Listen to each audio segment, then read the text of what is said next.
kita bakalan langsung masuk aja ke game ketiga kita, yaitu Sunhawk. So, gue langsung lempar aja ke Pasta dan juga Woswa, silakan. Thank you banget Dona, dan sekarang loh, bukan Sunhawk. Sunhawk.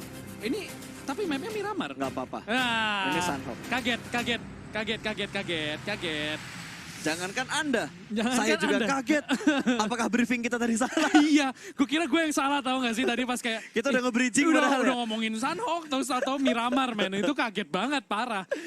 Oke, ternyata hanya permasalahan jempol yang kepleset untuk memencet tadi. Dan kita sudah melihat semua tim sudah mulai turun dari arah pesawat yang sebenarnya membagi 50-50 lah. Walaupun nggak 50-50, balik lagi. Ini map yang kecil banget, 4x4, mau garis pesawat kemanapun semua daerah bisa tertuju.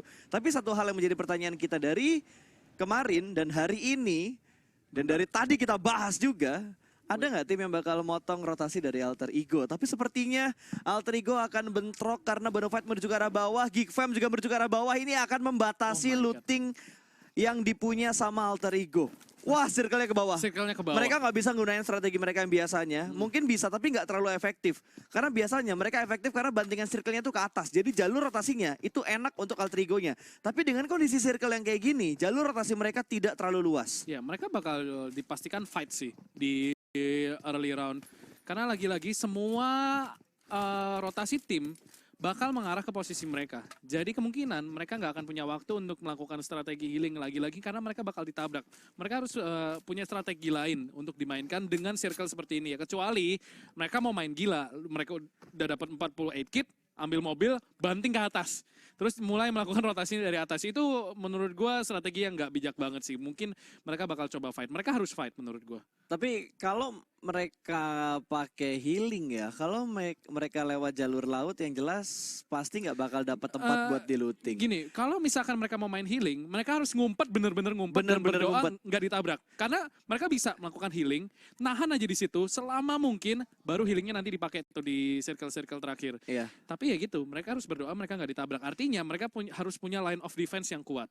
Ketika ditabrak, mereka harus bisa menang battle. Ya apalagi dengan circle kayak gini, cukup banyak alasan tim-tim lain bisa nabrak ke arah komponnya Alter Ego.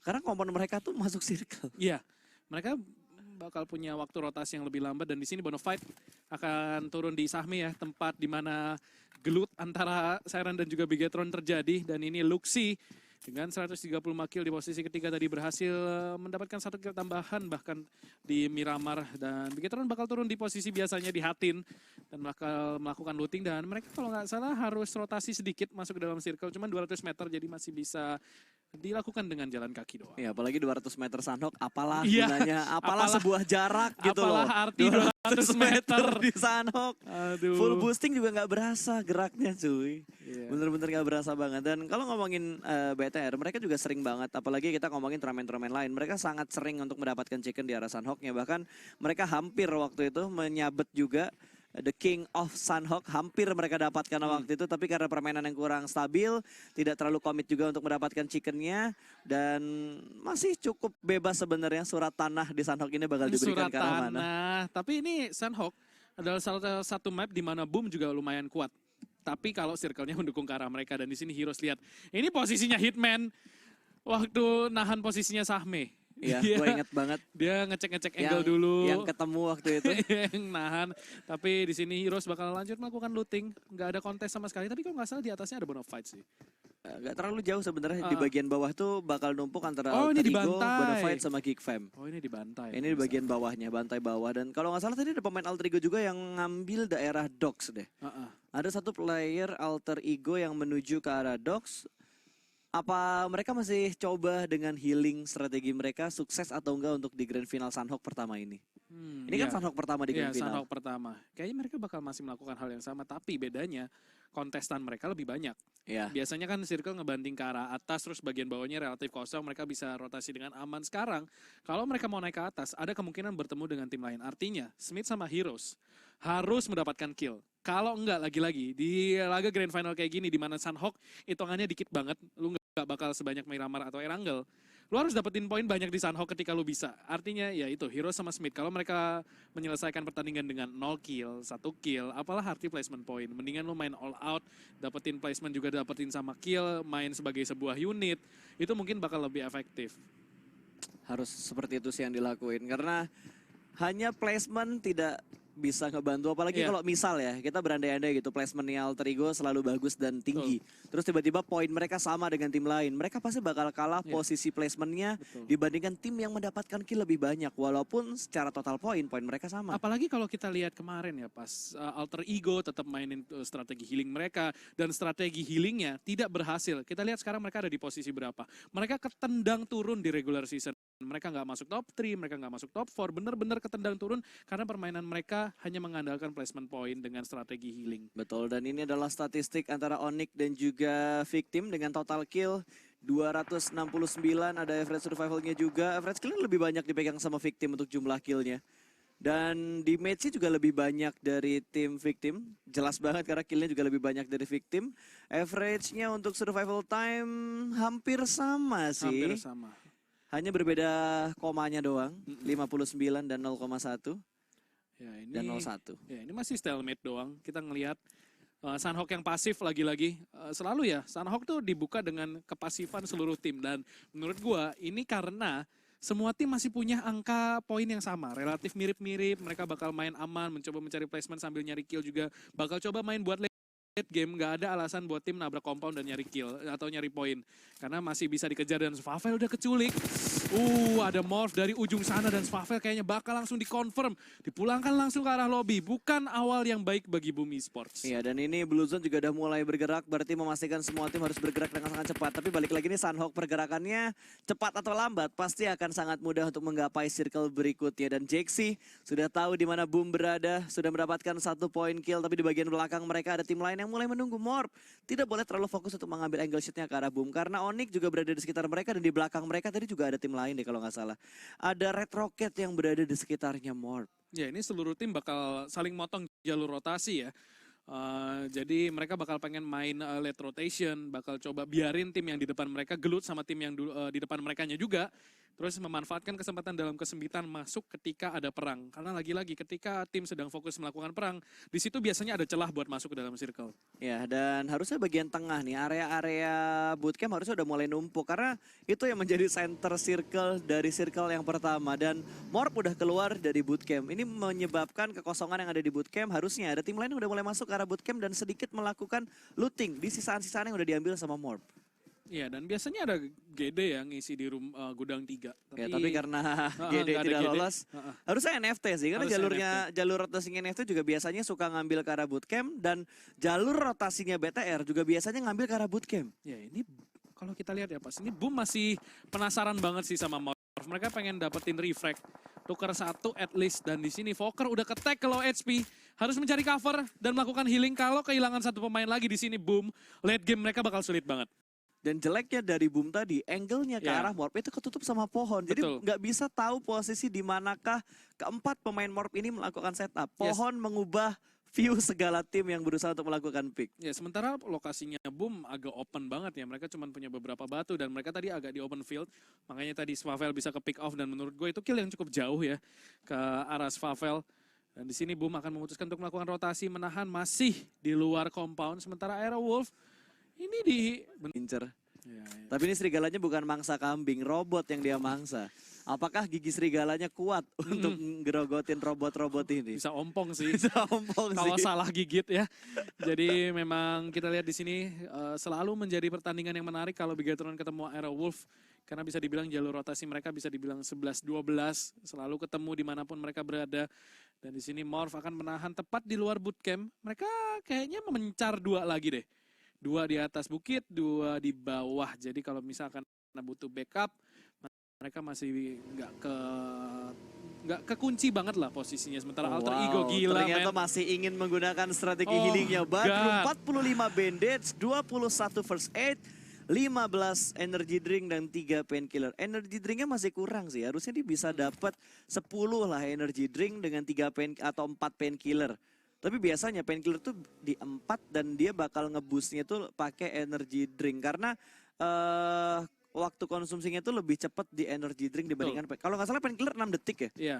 6 detik untuk painkiller itu ngebuang waktu banget dibandingkan energy drink yang harusnya antara 5 atau 4 detik untuk waktu konsumsinya. Iya, apalagi ketika lo butuh masuk ke dalam blue zone, lo lebih membutuhkan kecepatan dan Bigetron di sini mulai menyeberang ke pulau bagian bawah sementara Dranix. Kita lihat pasif banget pas baru ada satu pemain yang pulang ke arah lobby di 10 menit. Ini adalah Sunhawk yang pasif tapi Hero sudah ke pick off.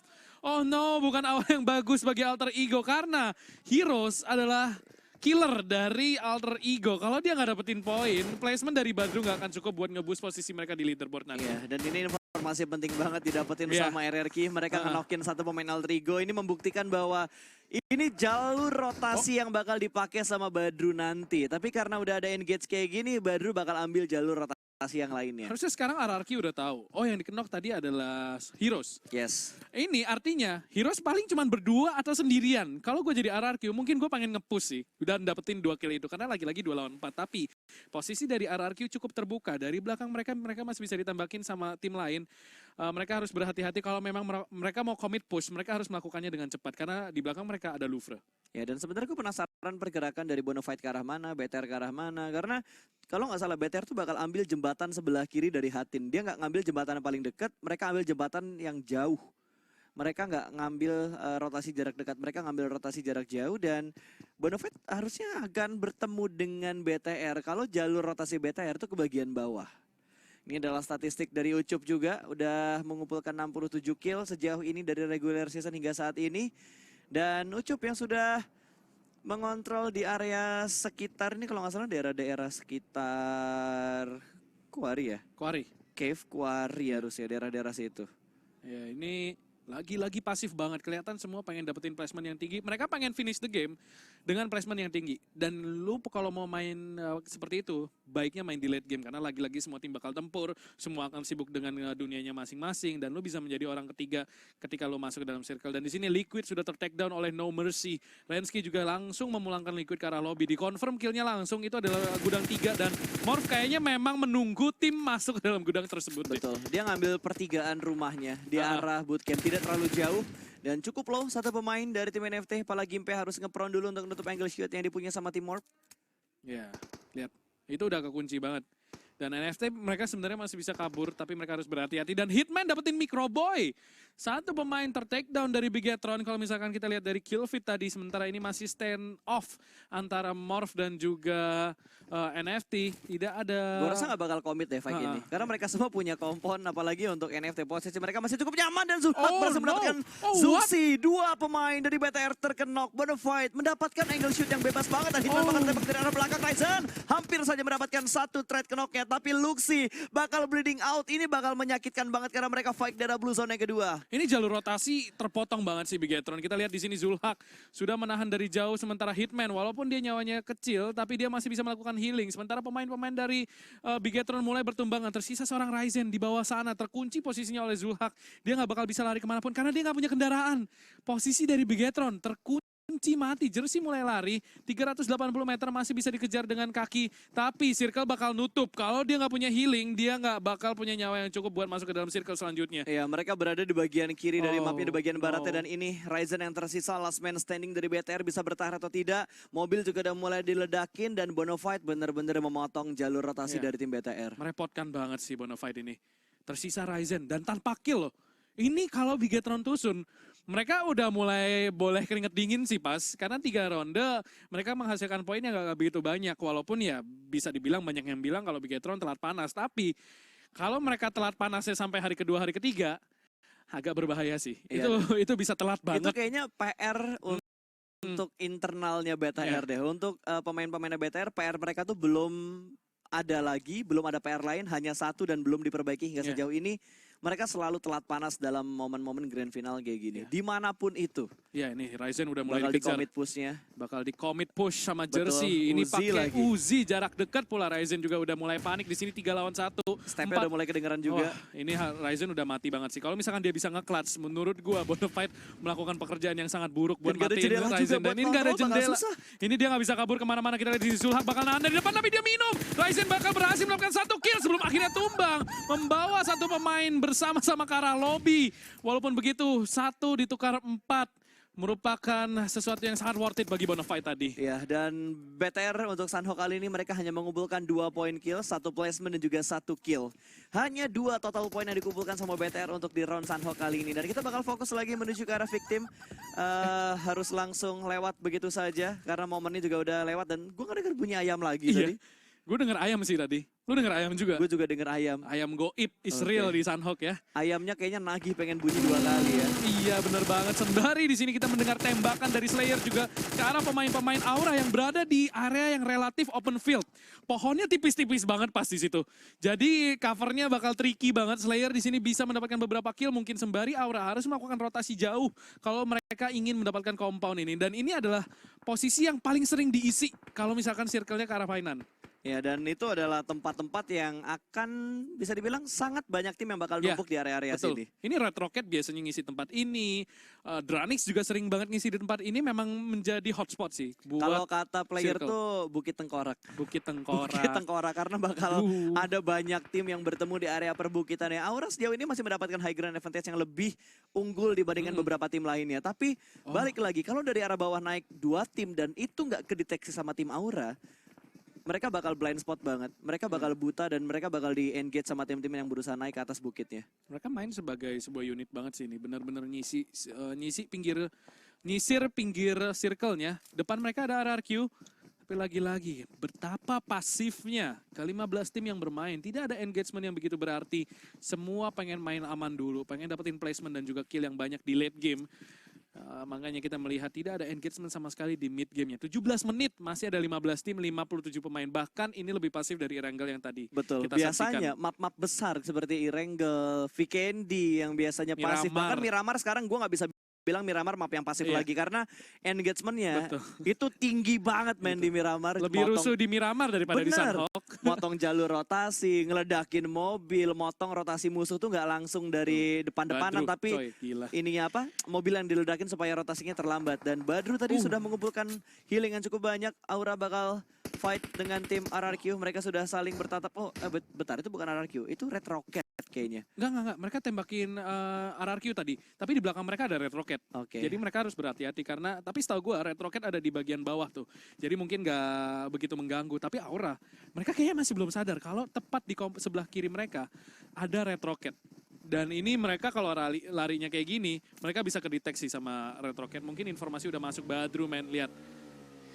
Healingnya 30, helm level 3, tas level 3. Tasnya wajib sih. Kalau Badru gak dapetin tas level 3, ketika mereka di grup dan sharing itemnya, itu tas bakal dikasihin karena dia sampai pengen ngambil kelapa cuy. Gila, ini tau gak sih what's in my bag-nya Badru? Oke guys, hari ini aku mau review apa yang ada di dalam tasku. Ada 38 kit, aku bawa 8 energy drink ya. Itu paling dikit sih guys buat aku bawa di Sanhok. Biasanya aku bawa 20 sih guys. Cuma karena nggak ada tas level 4 jadi 8 aja sih. Iya 8 aja sih guys. Gila nih, what's in my bag Badru 2020. Biasanya tuh orang berapa harga outfit lo nih, berapa banyak isi tas lo. Oh ini angle free shoot banget tapi nggak ada open fire. Bahkan tuh easy yang di pick off. Ada baru fight yang datang dari arah bawah dan tidak terdeteksi oleh Lovre. Mereka harus fokus di area sekitar. Blue Zone mulai menghimpit, fight bakal terjadi di arah Blue Zone-nya. Ya ini assassin di Sanhok ya, kita lihat Bonafide sudah memulangkan Bigetron. Lovre harus berhati-hati kalau mereka nggak mau dipulangkan juga. Satu persatu pemain dari Bonafide mulai melakukan rotasi, tapi Hitman dia knock, tapi Toms di sini bakal bertemu dengan Jersey, masih mampu selamat. Jersey harus melakukan rotasi dan bakal kena knock juga. Toms di sini mampu bertahan hidup. Bonafide, Boogeyman dari Sanhok di sini mulai dipulangkan satu persatu ke arah lobby. Granat bakal dimasak dari Toms untuk memulangkan 2 pemain ini. Tersisa 1 pemain yaitu Rewind. Harus datang dari kejauhan dan kemungkinan Bonafide bakal punya misi yang sangat sulit banget buat masuk ke dalam circle. Iya, hanya menyisakan Rewind seorang saja, 2 pemain terpick off, 1 dari Granat dan 1 orang lagi dari spraynya Toms. Ini bener-bener kontrol map yang bagus banget. Ketika 1 pemain mereka kepick, angle-nya langsung aware dengan area yang ada di belakang mereka. Ya tadi tuh Easy kaget sih. Gue yakin itu kaget banget karena dia habis ngeker arah lain dong. Ngelihat RRQ, RRQ guys. Tiba-tiba kenok. Ditimpuk sama King Kong. Dari mana nih? Dari belakang. Untungnya tadi sikap banget Toms untuk menutup angle lain. Dan sekarang kita di sini Morph punya angle ke arah NFT. NFT kayaknya belum tahu kalau di sini ada Morph karena mereka nggak ngelihat sama sekali. Tapi belum posisi ada ini. open fire. Masih belum ada open fire. Mereka pengen ngejaga posisi mereka. Lagi-lagi mereka ada kemungkinan harus nge-push bukit ini pas. Kalau mereka open fire, mereka bakal ketahuan posisinya sama NFT. Iya, dan sekarang JXC belum ada open fire sama sekali, tapi ada tembakan dari Morph. Gue nggak tahu nembakan amanah dan kental berhasil mendapatkan Spalv. Aerowolf yang barusan saja memangsa serigala lain. Kali ini mereka termakan oleh tim lain yang ada di sekitar mereka juga. Onyx juga punya angle menuju ke arah tim NFT. Oh, circle-nya. Dari arah utara itu bakal gelut banget sih. 3 tim harus masuk dari angle yang sama. Dan kemungkinan akan memperebutkan bukit yang sama. Jadi ini late rotation akan menjadi ide yang menarik banget sih. Di bagian selatan akan ada pertempuran antara RRQ dan juga Aura. Kita lihat RRQ punya high ground, tapi mereka harus turun. Aura punya compound. Kalau mereka dapetin early pick aja, RRQ kemungkinan besar bisa disapu bersih sama Aura. Tapi Aura Jayden harus berhati-hati. Mungkin harus menutup angle terlebih dahulu. Ini bakal menjadi kesempatan besar bagi tim-tim untuk masuk. NFT low edge bakal spray down, berhasil melakukan 1, namun masih ada pala Gimpe. Mas Gaga diem doang di sini dan kemungkinan besar masih belum ketahuan pemain-pemain dari Morph akan masuk di sini. Pala Gimpe berhasil melakukan 1, Mas Gaga juga akan melakukan 1 di sini. Pemain-pemain Morph mulai terpecah dan pala Gimpe berhasil melakukan JXC, namun Mas Gaga akan dipulangkan ke arah lobby dari Onyx. NFT akan pulang karena dia terjepit sama Onyx. Alvirlo akan datang dari sisi lain. Morph akan harus melanjutkan perang mereka. Rensky di sini seorang diri. Onyx dalam posisi yang sangat-sangat baik. Mercy tidak akan di steal kill. Rensky akan menjadi last man standing dari Morph. Oh, gak di kill steal pas. Gak di kill steal, dia mati sama zona. Karena tadi total killnya dari Onyx 5 dan sekarang masih tetap 5. Oh iya, kemakan sama zona. Oh no, Rensky last man standing. Onyx berada di waktu yang tepat, di posisi yang tepat pula untuk mendapatkan 2 tim dan Morph juga akan tereliminasi. Onyx berhasil memanfaatkan posisi mereka untuk mendapatkan 2 tim dan di sini RRQ bakal harus masuk ke dalam zona. Dari belakang mereka ada Aura dan bakal ditinggalin begitu aja. Gila, ini Nerpeko beruntung banget karena jalur pergerakan dia cukup banyak hiding spot yang bisa dia pakai. Pohon, terus batu juga, terus daerah yang landai juga, itu banyak banget yang bisa dipakai untuk hiding spot. Dan wow, Aura, Geek Fam pulang ke lobby di waktu yang bersamaan. Gila, dalam waktu 10 detik kita lihat 4 tim pulang ke arah lobby. Tadi kita lihat RRQ tertahan sama Louvre juga ternyata. Jadi memang posisi kejepit Aura tadi kayaknya juga nggak bisa masuk karena ada Louvre. Itu dilihat di minimap, 1 orang masuk di tengah circle dan dapat kompor. Itu victim kalau nggak salah tim nomor 10. Dan di sini Matthew bakal tertangkap oleh Red Rocket. Oke, ini rotasinya sih PR banget, parah. Ini Onyx bakal gelut sama Red Rocket sementara The Pillars. Oh, Fajar sendirian lawan 3 pemain dari tim The Pillars. Berada di area rumah yang sama. Kental sudah mulai masuk, bakal ada surprise pick 3. 2-1 spray jarak dekat berhasil mendapatkan 1. Orang kedua bakal lewat dan bakal mendapatkan 2 pemain. Tapi Fajar harus reload, kali ini bakal di-push. Oh no. 2 orang masuk di waktu yang bersamaan membuat Fajar harus di-take dan dipulangkan ke arah lobby. Jaket di bagian luar sendirian, dia bakal menuju ke arah batu, tapi angle pick kalah sama Bobs. Bob berhasil mendapatkan 2 pemain dari tim victim. Itu clutch yang bagus banget, Bobs. Berhasil mendapatkan 2 kill dan bahkan mendapatkan 1 lagi dari Aerowolf. The Pillars berhasil membukukan 4 kill dan bahkan masih bisa survive di posisi ke-6. Sekarang RRQ bahkan sudah tereliminasi. Kita lihat Banyu, last man standing dari victim. Hanya akan menahan dari dalam, sementara Alter Ego Smith mulai memanen killnya. Ini adalah permainan yang mereka butuhkan. 1 pemain dari Alter Ego sudah terkenok. Banyu di sini tidak mengintip sama sekali dan di sini Banyu akan menahan dari dalam rumah saja. Smith sudah mulai memasak granatnya. Banyu bakal coba lari-lari mencoba menghindari granat dari Smith. Sementara Banyu masih belum dapat informasi di mana Smith berada. Iya, dan Hans masih bisa di-revive. Wow, Alter Ego bertahan di 3 pemain yang tersisa. Dan kali ini The Pillars juga sudah menyusul menuju ke arah lobby, bakal dibakar lagi ke dalam rumah. Banyu menahan seorang diri. Masih ada 2 pemain ternyata. Cisun berada di arah rumah yang berbeda. Mereka melakukan defensif dalam 1 kompon di 2 rumah yang berbeda. Ya, ini Badru masih healing dari jarak kejauhan. Ya, udah mulai kelihatan tadi Badrunya sedikit demi sedikit. Dia sisa 8 healing doang loh. Ya, sisa 8 healing, tapi posisinya 2 pemain Alter Ego udah masuk. Ini mereka bakal masuk di top 2 harusnya. Iya, ini harusnya mereka bisa top 2 karena udah tinggal 3 tim pas. Yes. Dan di sini Alter Ego, kalau mereka chicken dinner berarti ini udah tinggal, ini tergantung sama Smith sama Hans. Harusnya kondisinya dengan kayak gini, Louvre tadi pergerakannya udah mulai ketahuan karena Smith punya angle di jalur rotasi. Oh sorry, NFT udah gak ada. Red Rocket. Astaga itu, oh iya OS, astaga. Iya, karena di regular season warnanya itu. Iya benar-benar. Warna-warna Nah sebelumnya. ini Cisun bakal dibakar. Oh masih ada Cisun sama Banyu ternyata dari victim. Granatnya dong bakal hancurin pintu. Itu artinya pergerakan Rocky, tapi Granatnya berhasil mendapatkan Chisun di sini. Ini bakal menjadi kunci push dari Red Rocket dan Chisun juga sudah terbakar. Ini bakal jadi akhir dari seorang Chisun. Sementara Red Rocket punya kesempatan emas untuk mendapatkan chicken dinner karena mereka punya posisi, mereka punya compound, mereka juga bakal mendapatkan victim. Sementara Mulai Alter masuk Ego semuanya. perlahan tapi pasti Badru mulai merapat ke arah circle, itu bakal menjadi off angle menurut gua. Iya, tapi Badru udah dibiarkan ke knock begitu aja karena Oh. Blue Zone sudah mulai menyakitkan kali ini. Sementara dua pemain dari Alter Ego menahan di arah Broken Wall dan rumahnya Chisun udah mulai di retake sama tim Red Rocket. Ya ini Red Rocket harusnya chicken dinner sih, karena mereka punya compound, mereka punya circle. Alter Ego harus masuk ke dalam, di mana mereka harus ngelewatin Banyu terlebih dahulu. Ini bakal sulit banget menurut gue, dan Hans hanya menahan, menunggu Red Rocket nge-push ke compoundnya Banyu. Kalau itu dilakukan, Hans punya kesempatan besar untuk mendapatkan rotation kill, dan Teddy juga bakal langsung nge-confirm Chisun. Ini udah tinggal timing doang. Kalau Alter Ego nahan di situ dan Red Rocket melakukan push dan mereka mendapatkan Red Rocket yang sedang melakukan rotasi, Alter Ego bisa menang. Dan gue tahu banget ini yang dipikirin sama Red Rocket. Kayaknya masih ada 2 atau 3 pemain dari victim yang bertahan. Karena Iya. kondisinya mereka berhasil ngedapetin 1 pemain dengan kondisi knock, nggak langsung ke end. Iya. Berarti mereka harus aware berapa jumlah pemain victim yang tersisa.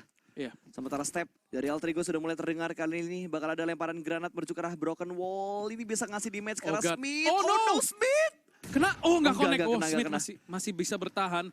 Hans sendiri juga bakal nahan di Broken Wall doang. Oh, Smith bakal rotasi tapi timing.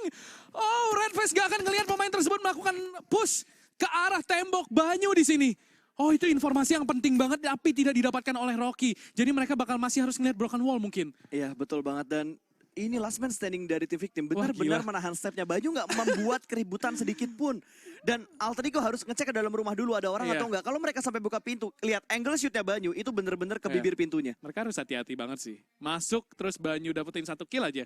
Itu Alter Ego udah pasti nggak chicken, dan menurut gua Red Rocket yang bakal chicken. Dan di sini Banyu udah dihancurin tembok pintunya. Oh, itu kalau dilempar granat Banyu dalam masalah besar. Sementara Alter Ego hanya menunggu waktu yang tepat untuk mengambil kesempatan dalam kesempitan. Kita lihat di sini Teddy berada di bibir biru. Mungkin dia bakal nge-push keluar. Dia bakal coba Iya, nelen dia biru nahan dan sedikit iya, blue zone-nya. dia bakal nge-flank dari kanan sih menurut gua. Dan di sini Alter Ego bakal masuk tapi Banyu tidak dicek terlebih dahulu. Backup dari Alter Ego juga Oh, sangat what a lambat nice dan shot, Banyu Banyu. berhasil melakukan double kill dan bakal langsung di finish tadi. Banyu performa yang sangat baik mendapatkan 2 kill dan memulangkan Alter Ego terlebih dahulu sebelum akhirnya diakhiri oleh Red Rocket dan mendapatkan chicken dinner Yes. pertamanya di Sebelum- Grand Final. Sebelum dia pulang ke lobby, dia Wow. berhasil ngebawa 2 orang terlebih dahulu. Itu Alter ngasih Ego. jumlah poin yang bagus banget ke arah victim. Mereka ngedapetin 14 poin dari placement dan mendapatkan jumlah kill yang lumayan. Iya, itu pergerakannya sangat disayangkan sih dari Alter Ego. Karena lagi-lagi Banyu, harusnya Alter Ego punya mindset kalau ini masih ada 3 tim, ada kemungkinan rumah itu ada isinya. Betul. Tapi mereka bergeraknya jauh banget tuh tadi, backupnya jauh banget, geraknya nggak rapi, nggak berbarengan sehingga ketika tadi kalau nggak salah si Smith keculik, Hans masih di luar dan ketika Iya. dia udah masuk.